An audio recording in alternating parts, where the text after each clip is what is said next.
Welcome back to my YouTube channel world literature.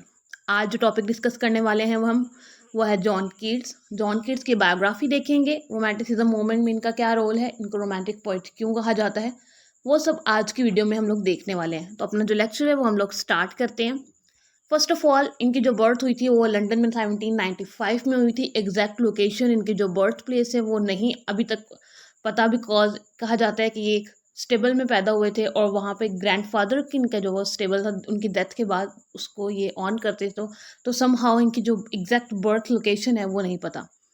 Further अगर इनकी हम लोग जॉन कीट्स की हिस्ट्री में देखें तो जब इनकी बर्थ हुई थी ऑगस्टन एज चल रही थी। ऑगस्टन एज 1798 तक एज चलती है और उसी में एज ऑफ सेंसिबिलिटी भी आ जाती है। 1798 में जब वो ख़त्म होती है तो रोमांटिक एज 1798 से 1837 तक यहाँ है होती है। तो बिकॉज रोमांटिक एज के बिल्कुल करीब पैदा होने के बाद जो है ये रोमांटिक पोइट कहलाते हैं, बिकॉज इन्होंने बहुत सारे जो वर्क्स हैं फिर वो रोमांटिक एज में अपने लिखे। एज ऑफ इनलाइटमेंट के अगेंस्ट जो है वो इमोशंस और इंडिविजुअलिज्म पर फोकस किया इन्होंने अपने वर्क्स के अंदर। और बहुत एक अच्छा इन्होंने 25 ईयर्स का जो इनका लाइफ स्पैन है उसके अंदर इन्होंने बहुत बड़े बड़े जो अपने वर्क्स थे वो लिखे थे। फर्दर अगर हम लोग जॉन कीट्स के बारे में देखें तो जॉन कीट्स की जो लाइफ थी वो फुल ऑफ ट्रेजेडी थी और हार्डशिप्स थी उनकी लाइफ में बहुत ज़्यादा। इनके जो पेरेंट्स की डेथ है वो बहुत यंग एज में इनकी हो जाती है। इनके जब जॉन कीट्स काफ़ी यंग थे उसी वक्त इनकी जो मदर और फादर उन दोनों की डेथ हो जाती है। तो ये एक ट्रेजिक पॉइंट था इनकी लाइफ के अंदर। फर्दर इनके अगर हम लोग वर्क की बात करें, पोइट्री की बात करें तो उसमें इमेजरी बहुत ज़्यादा है, उसके अंदर रिच लैंग्वेज है और साथ ही साथ कॉम्प्लेक्स इमोशंस को जो है वो अपनी पोइट्री के थ्रू जो है वो एक्सप्रेस करते हैं और अपना जो मैसेज है वो अपनी पोइट्री के ज़रिए इन्होंने दिया है।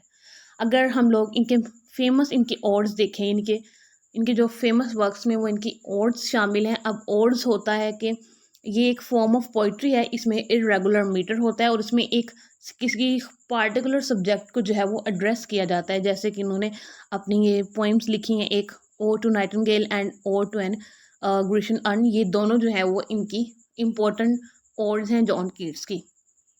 फर्दर अगर हम लोग इनकी लाइफ को एलाबोरेट करें तो रोमांटिक मूवमेंट इनकी लाइफ का सबसे मेजर इवेंट है। रोमांटिक मूवमेंट जो कि 1798 टू 1837 तक है और इनकी लाइफ में 1821 में इनकी डेथ हो जाती है। तो इनकी लाइफ में वहाँ तक ये टाइम रहता है।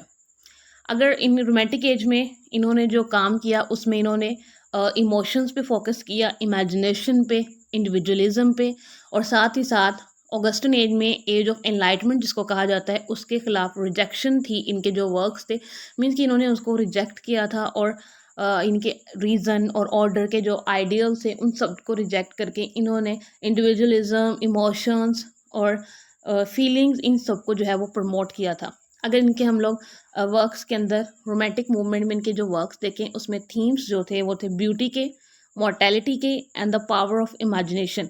ये सब जो है वो इनके वर्क्स के जो हैं वो थीम्स थे उस टाइम जब ये रोमांटिक मूवमेंट में लिख रहे थे। उसके बाद अगर हम लोग इनकी लाइफ की बात करें कि इनकी लाइफ का जो टाइम स्पेन था वो बहुत शॉर्ट था। मीन्स कि 25 ईयर जस्ट इनकी लाइफ का इन्होंने अपनी लाइफ गुजारी और उसी में ही इन्होंने इतने बड़े बड़े वर्क्स लिखे जो कि जिसमें 54 पोएम्स शामिल हैं। उसमें 3 स्लिम वॉल्यूम्स में जो हैं वो शामिल हैं। 54 पोएम्स के जो हैं वो वॉल्यूम्स के सूट में जो है वो पब्लिश हुई थी। उसके बाद इन्होंने कुछ मैगजीन्स लिखे थे। वो इनके जो लाइफ की जो जर्नी है वो sonnet to Spenserian to romance to Miltonic epic से होता हुआ फिर जो है वो रोमांटिक एज तक ये आ जाते हैं जॉन कीट्स। इतना शॉर्ट लाइफ स्पैन के बावजूद जो है इन्होंने एक ऐसी लेगेसी छोड़ी है कि इतने बड़े बड़े और अच्छे और इंस्पायरिंग जो वर्क्स लिखे हैं कि आज के रीडर्स भी इनसे इंस्पायर होते हैं। सो ये था हमारा ओवरऑल जॉन कीट्स का लेक्चर, उनके बायोग्राफी, उनके मेजर वर्क्स, उनकी जो लाइफ थी वो कैसी थी। कुछ ट्रेजिक थी लेकिन उनकी जो लाइफ टाइम था वो बहुत शॉर्ट था। मे बी अगर उनका थोड़ा सा लाइफ टाइम जो इंक्रीज होता तो उनके और बहुत बड़े बड़े वर्क्स आते। तो आज भी लोग इनकी पोइट्री को पढ़ के इंस्पायर होते हैं। आई होप कि आपको लेक्चर की अच्छे से समझ आ गई होगी। वीडियो को लाइक और शेयर और चैनल को सब्सक्राइब कर दीजिएगा। Thanks for watching my channel.